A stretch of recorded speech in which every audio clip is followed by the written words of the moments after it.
मैं Jayraj technical analysis B2A channel में आपका हार्दिक स्वागत करता हूँ। दोस्तों B2A means basic to advance about technical analysis.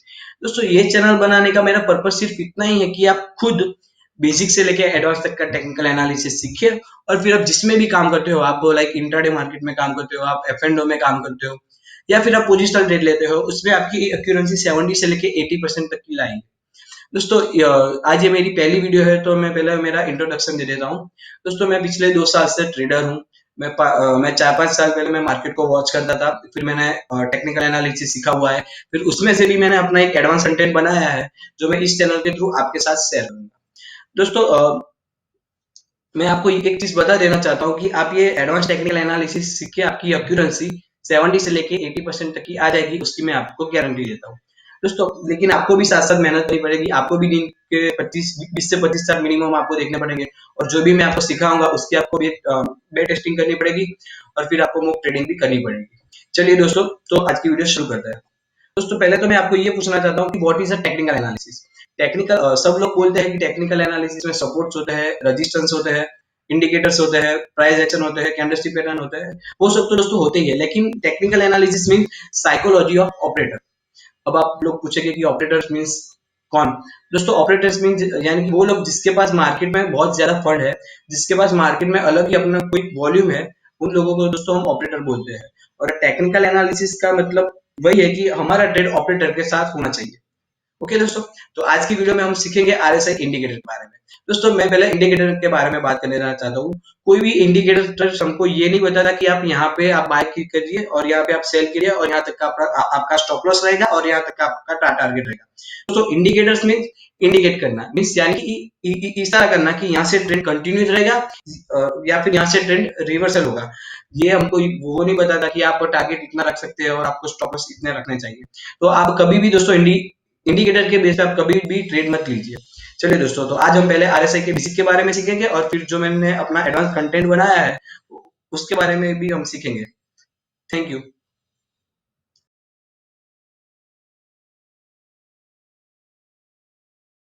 Okay guys, तो अभी मैं आपको ये बताऊंगा कि आरएसआई इंडिकेटर होता क्या है, आरएसआई इंडिकेटर में क्यों हम काम नहीं कर सकते, अगर हमको काम करना है तो हम किस तरीके से काम कर सकते हैं, उसके यूजेस और डिफॉल्ट्स मैं आपको इस वीडियो में बताऊंगा। तो चलिए दोस्तों, तो अभी मैं पहले आपको मैं आपको अभी मैं थियरी के थ्रू मैं आपको समझाता हूँ और फिर मैं उसके बाद अपनी स्क्रीन के जाके आपको मैं लाइव एग्जांपल दूंगा कि आप इस तरीके से काम कर सकते हैं और आप इस तरीके से काम नहीं कर सकते। ओके तो दोस्तों यहाँ पे मैंने पहले से प्राइस ड्रॉ कर लिया है। दोस्तों मैं ये बोलना चाहता हूँ कि आप ये वीडियो पूरा देखिए, क्योंकि आपको उसके बाद ही आपको आरएसआई इंडिकेटर का रहस्य मालूम पड़ेगा। ठीक है, अभी यहाँ पे दोस्तों मैं आरएसआई इंडिकेटर ड्रॉ कर देता हूँ। आरएसआई में दो कैलकुलेशन होती है, एक 70 की और एक 30 की।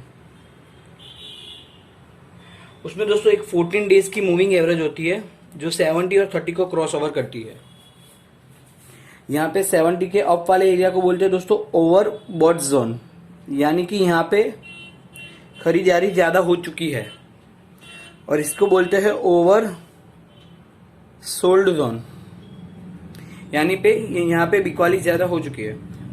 अब दोस्तों मैं यहाँ पे 14 डेज की मूविंग एवरेज को प्राइस के हिसाब से मैं यहाँ पे उसको ड्रॉ करूँगा कि ये कैसे काम करती है।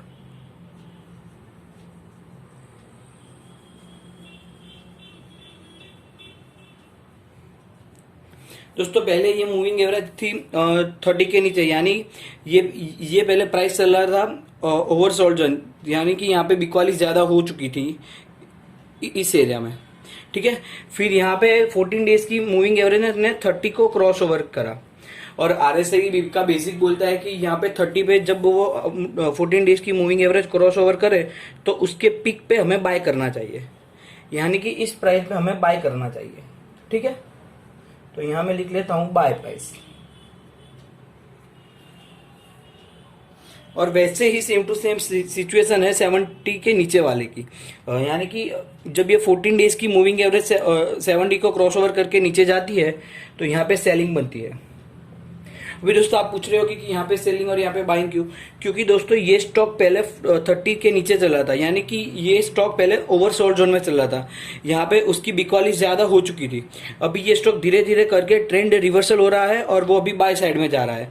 तो हमें 30 के ऊपर जहाँ पे जब 14 डेज की मूविंग एवरेज क्रॉस ओवर करती है वहाँ पे बाय बनता है, और यहाँ पे ऐसे ही सेम सिचुएशन में यहाँ पे खरीदारी ज़्यादा हो चुकी है। तो यहाँ पे 70 के नीचे जब मूविंग एवरेज क्रॉस ओवर करती है उसके लो पे हमें यहाँ पे सेल करना चाहिए। तो दोस्तों ये है बेसिक एनालिसिस जो 10 साल पहले मार्केट में चल रहा था, अभी ये मार्केट में नहीं चल रहा है। हमें इस पे ट्रेड क्यों नहीं लेने चाहिए, हमें इस पे काम क्यों नहीं करना चाहिए, अभी मैं वो आपको उसके ब्लू फॉल्स के बारे में मैं अपनी स्क्रीन पे जाके बताऊंगा। मैं आशा करता हूँ दोस्तों कि आपको यहाँ पे पूरा समझ आ गया होगा कि बाइंग कहाँ पे बनती है और सेलिंग कहाँ पे बनती है RSI 70-30 के इस हिसाब से। ठीक, ओके दोस्तों, जो अभी हमने सीखा RSI 70-30 का एनालिसिस, उसके ब्लू फॉल्स, यानी कि क्यों हमें RSI 70-30 पे हमें क्यों काम नहीं करना चाहिए, उसके बारे में मैं अभी आपको समझाऊंगा। दोस्तों यहाँ पे मैं कोई चार्ट लगा देता हूँ, टाटा का कोई चार्ट लगा देते हैं। मैंने टाटा स्टील का चार्ट लगा दिया तो 1 आवर लिखा, ठीक है। अभी यहाँ पे मैं दोस्तों आपको 70-30 का ब्लू फॉल्स बताऊंगा, ये बढ़िया लगेगा। चलो ठीक है। यहाँ पे दोस्तों 15 तारीख को आप देख सकते हैं, वहीं से ही दोस्तों 14 डेज की मूविंग एवरेज ने क्रॉस ओवर किया था 70 के नीचे की तरफ और उसने लो बना दिया था 376 का। RSI 70-30 एनालिसिस के मुताबिक दोस्तों हमारा ट्रेड बनता है कि अगर 376 से भाव नीचे जाता है तो वहीं पे हमारी पोजीशन शॉर्ट में होनी चाहिए। तो हमने 375 का दोस्तों शॉर्ट सेल का ट्रेड बना लिया होगा, अगली ही कैंडल ने हमारा ट्रेड प्लेस भी कर दिया होगा। और दोस्तों आप देख सकते हैं कि एक ही दिन बाद उसने 400 रुपीज का हाई बना दिया है, ठीक है। हमको ये बोला जा रहा है कि आप 375 के नीचे आप सेल करिए, और एक ही दिन में बनाया था 393 का। वहां पे 14 डेज की मूविंग एवरेज 70 के नीचे क्रॉस ओवर हो चुकी थी, मींस 393 के भाव 393 से नीचे घटता है भाव, तो वहाँ पे आप अपनी पोजीशन शॉर्ट में बना सकते हो।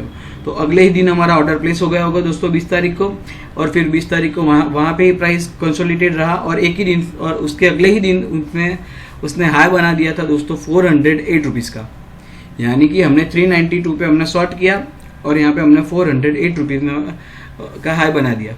अभी तक दोस्तों हमने लॉस बुक नहीं किया है, क्यों? क्योंकि RSI इंडिकेटर्स हमको कोई भी इंडिकेटर्स दोस्तों हमको ये नहीं बताता कि आप स्टॉप लॉस इतना रखिए और टारगेट इतना रखिए, ठीक है दोस्तों। चलिए कोई बात नहीं। उसके अगले ही दिन जिस दिन उसने हाई बनाया था 408 का, उसी दिन फिर से 14 डेज की मूविंग एवरेज ने 14 डेज की मूविंग एवरेज 70 के नीचे क्रॉस ओवर हो रही है, और उसने लो बना दिया था दोस्तों 396 का, ठीक है। तो हमारी पोजीशन बनती है कि 396 के नीचे भाव जा रहा है तो वहीं पे हम अपनी पोजीशन शॉर्ट में बनाएंगे।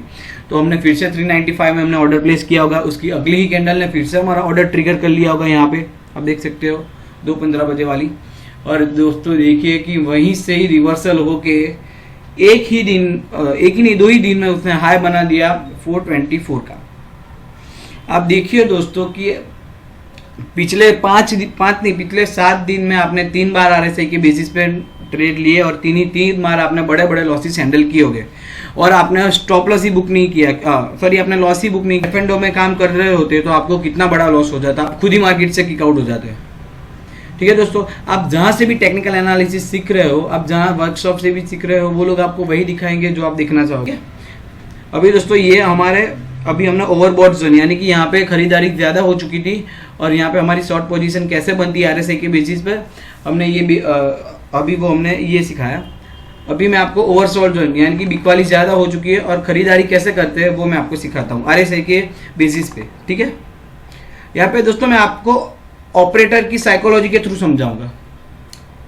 यहाँ पे आप देख सकते हैं कि भाई सितंबर में उसने हाई बना दिया था 443 का, और फिर सितंबर के 21 तारीख को उसने लो बना दिया 365 का, यानी एक ही महीने में उसने 80 पॉइंट्स की गिरावट आ चुकी है दोस्तों स्टॉक में।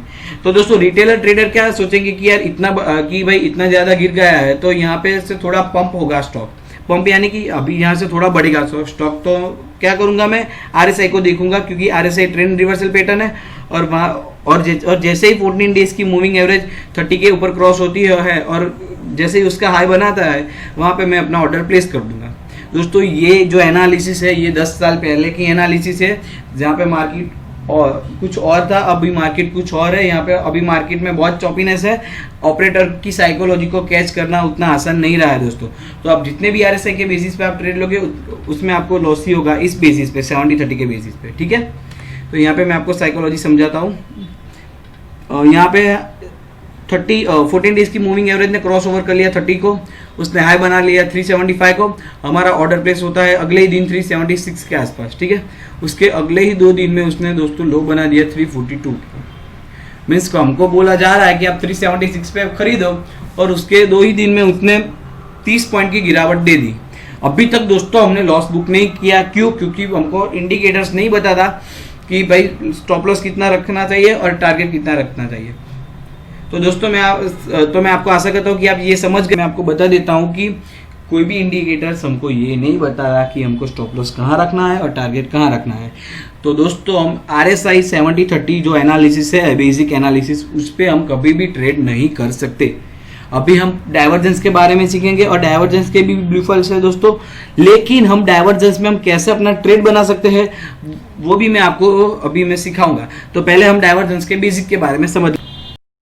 ओके, तो अभी हम RSI के डाइवर्जेंस के बेसिक के बारे में सीखेंगे कि पॉजिटिव डाइवर्जेंस किसको कहते हैं और नेगेटिव डाइवर्जेंस किसको कहते हैं। दोस्तों यहाँ पे मैंने पहले से ही प्राइस ड्रॉ कर ली है। यहाँ पे मैं 14 डेज की मूविंग एवरेज ड्रॉ कर लेता हूँ प्राइस के हिसाब से।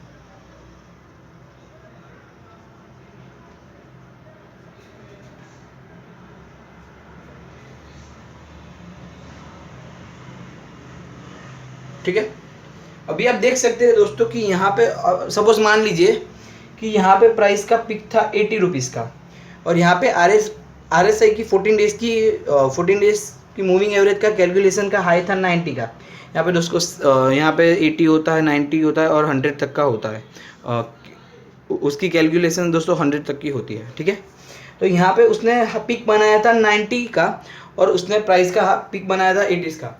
अब आप देख सकते हैं दोस्तों प्राइस ने फिर से नया हाई बना दिया था 100 रुपीज़ का, लेकिन 14 डेज की मूविंग एवरेज ने उसका पिछला वाला हाई नहीं तोड़ा था, और उसके नीचे ही उसने नया सा पिक बना लिया था। अगर मान लीजिए कि 80 की कैलकुलेशन का, ठीक है। तो आप देख सकते हैं कि प्राइस तो बढ़ रहा है, लेकिन 14 डेज की मूविंग एवरेज हमको नेगेटिव दिखा रही है। यहाँ पे नेगेटिव डाइवर्जेंस दोस्तों क्रिएट होता है। प्राइस तो बढ़ रहा है लेकिन डाइवर्जेंस नेगेटिव है, तो इसका मतलब RSI के डाइवर्जेंस के हिसाब से अभी यहाँ से प्राइस गिर सकता है। तो उसकी कंफर्मेशन कब मिलती है दोस्तों? ये जो बीच वाला लो टूटता है ना, और यहाँ पे ये वाला लो, तो वहाँ पे हमारी कंफर्मेशन मिलती है कि यहाँ पे आप कंफर्म आप सेल कर सकते हो इस प्राइस में। यहाँ पे 60 का प्राइस आप मान लीजिए कि यहाँ पे 60 का प्राइस है, और यहाँ पे उसकी शॉर्ट सेल कंफर्म होती है, ठीक है। तो इसको बोलते हैं दोस्तों नेगेटिव डाइवर्जेंस,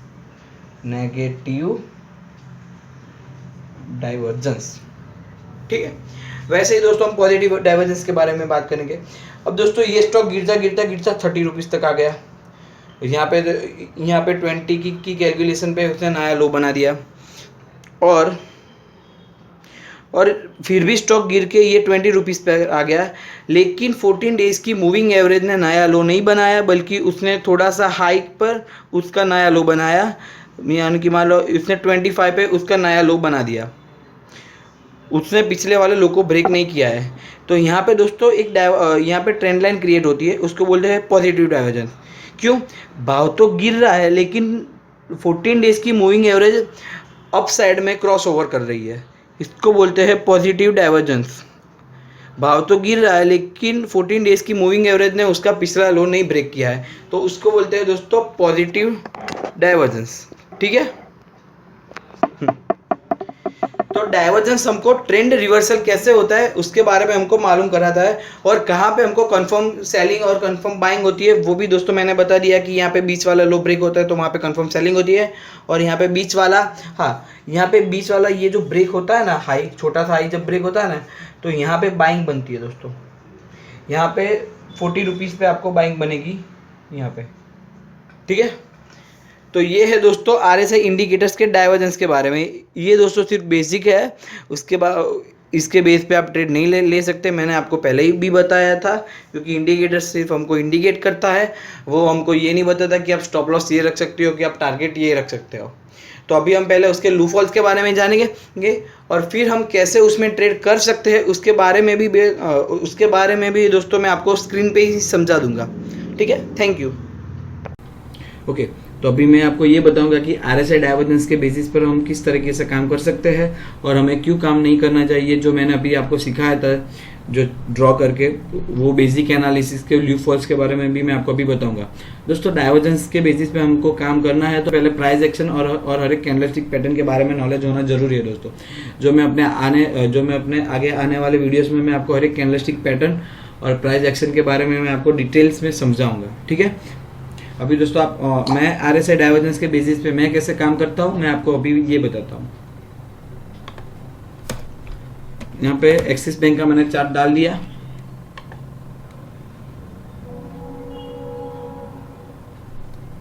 ओके, यहाँ पे आप देख सकते हो दोस्तों 21 तारीख को हाई बना था 507 का, वहां पे 14 डेज की मूविंग एवरेज चल रही थी 70 पे, RSI 70 पे। ठीक है, फिर 23 तारीख को हाई बना था 515 का और वहाँ पे 14 डेज की मूविंग एवरेज चल रही थी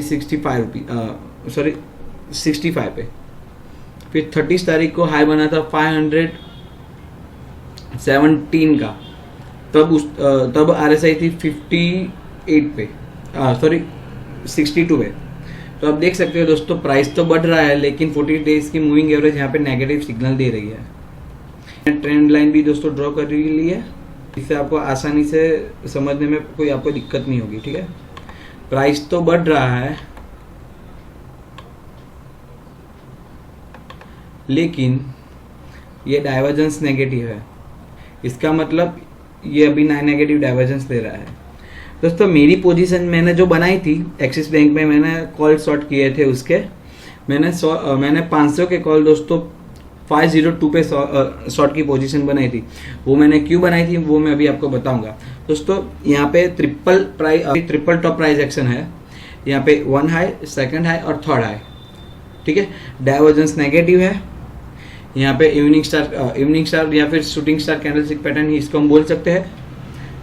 ये जो बीच वाली रेड है और उसके लंबे 2 शैडोज है उसको शूटिंग स्टार कैंडलस्टिक पैटर्न बोलते हैं। उसका लो था 503 का, फिर उसकी अगली कैंडल ने लो बनाया था 502 का। ठीक है दोस्तों, हम जो RSI और कैंडलस्टिक पैटर्न को मर्ज करके जो मैं ट्रेड बनाता हूँ उसका मेरा स्टॉप लॉस और टारगेट 1:1 का होता है। यानी स्टॉप लॉस मेरा 10 रुपये का है तो मेरा टारगेट भी 10 रुपये तक का ही रहेगा। ठीक है, तो यहाँ पे मेरा स्टॉप लॉस था 517 का, मेरा यानी भी करीबन 15 रुपये का स्टॉप लॉस था और मेरी पोजीशन 502 के नीचे शॉर्ट थी। ठीक है, ये जो इवनिंग स्टार कैंडलस्टिक पैटर्न है उसके हाई पे मेरा स्टॉप लॉस था। तो यहाँ पे आप देख सकते हो दोस्तों 2 ही दिन में उसने 481 का। ठीक है दोस्तों, तो यहाँ पे मेरा टारगेट तो एक ही दिन में आ गया था 480। मैंने टारगेट अपना 484 का रखा था, जो मेरा एक ही दिन में मेरा टारगेट अचीव हो गया था। ठीक है, तो इस तरीके से दोस्तों आप ये प्राइस एक्शन, ये जो कैंडलस्टिक पैटर्न है इवनिंग स्टार और ये जो प्राइस एक्शन है ट्रिपल टॉप और उसका और डाइवर्जेंस का मर्ज करके दोस्तों आप इस तरीके से काम कर सकते हैं, तभी मार्केट में से पैसा बनेगा। अब जो मैंने सिखाया था बेसिक डाइवर्जेंस के बारे में, नेगेटिव और पॉजिटिव, वहां पे आपकी एंट्री होती दोस्तों 482 के नीचे, यानी प्रॉफिट बुकिंग की थी। ठीक है, तो अब आप पोजीशन में आप अभी एंटर होते हैं और वहीं से ही आप दोस्तों देख सकते हैं कि उसने रिवर्सल होके 50 पॉइंट का उसने रिवर्सल ले दिया है और आपने अभी तक लॉस भी बुक नहीं किया होगा। क्योंकि इंडिकेटर्स हमको ये नहीं बताता कि स्टॉप लॉस इतना रहेगा और टारगेट इतना रहेगा, या और कैंडलस्टिक पैटर्न और प्राइस एक्शन हमको ये बताता है कि स्टॉप लॉस कितना रहेगा और हमारा टारगेट कितना होना चाहिए। तो दोस्तों मैं इस तरीके से काम करता हूँ, जो मैंने अभी आपको बताया कि मैं प्राइस एक्शन देखता हूँ, मैं कैंडलस्टिक पैटर्न देखता हूँ, मैं डाइवर्जेंस देखता हूँ RSI के, और ये मैं MACD इंडिकेटर्स जो मैं आने वाले वीडियो में मैं उसके डिटेल्स के बारे में मैं आपको समझाऊंगा। क्या है, मार्केट की आज की सिचुएशन कुछ और है, ऑपरेटर की साइकोलॉजी को समझना इतना आसान नहीं है। तो आप कभी भी डाइवर्जेंस के, आप कोई भी इंडिकेटर के बेस पे आप कभी भी ट्रेड मत लीजिए। आपको हर एक प्राइस एक्शन, कैंडलस्टिक पैटर्न और फिर तो मर्ज करके आप उसमें ट्रेड बना सकते हैं। तो मैंने आप ओके, आप जितनी भी प्रैक्टिस करोगे उतनी आपकी एक्यूरेसी लेवल बढ़ेगी दोस्तों। तो मैंने पहले ही बोला था कि अगर मैं आपकी एक्यूरेसी 70 से लेके 80% तक की ला दूंगा, लेकिन आपको भी साथ देना पड़ेगा। तो मैं एक चीज़ और बता देना चाहता हूँ कि जो 70-30 वाला एनालिसिस था जो पुराना, उसके बेसिस पे तो दोस्तों कभी भी मत ट्रेड करना। ट्रेड कैसे? ओके दोस्तों, तो आपको ये कंफ्यूजन होगी कि आपने तो पहले ही इंडिकेटर समझा लिए और अभी तक तो कैंडलस्टिक पैटर्न और प्राइस एक्शन भी समझना बाकी है। तो दोस्तों मैंने इंडिकेटर्स इसलिए पहले बताया है कि क्योंकि कोई लोग मार्केट में कोई भी इंडिकेटर्स के बेसिस पे काम करते हैं और वो लोग बहुत ही ज़्यादा नुकसान हैंडल करते हैं। इसलिए मैं बोल रहा हूँ दोस्तों कि इंडिकेटर के बेस पे कभी भी काम मत कीजिएगा। प्राइस एक्शन को मर्ज करके, कैंडलस्टिक पैटर्न को मर्ज करके आप काम कीजिएगा, तभी भी मार्केट में प्रॉफिट बनेगा। ठीक है, तो ओके, तो आशा रखता हूँ कि आपको ये मेरी वीडियो पसंद आई होगी। तो दोस्तों प्लीज़ लाइक और सब्सक्राइब मेरी चैनल को जरूर करिएगा।